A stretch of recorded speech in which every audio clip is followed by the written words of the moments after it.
araw na po sisimula ng pagbebenta ng 20 pesos kada kilong bigas sa Kadiwa Stores sa Cebu. Bahagi po yan ng Rice Subsidy Program ng Department of Agriculture.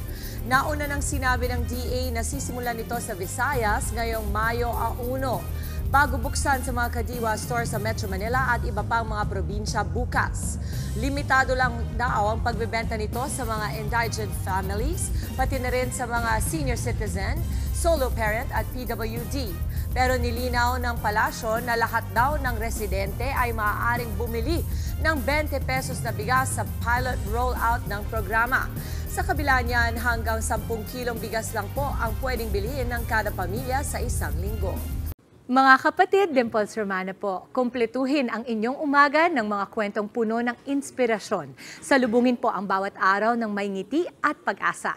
Kaya't mag-subscribe na po at mag-follow na sa aming social media pages ng News 5.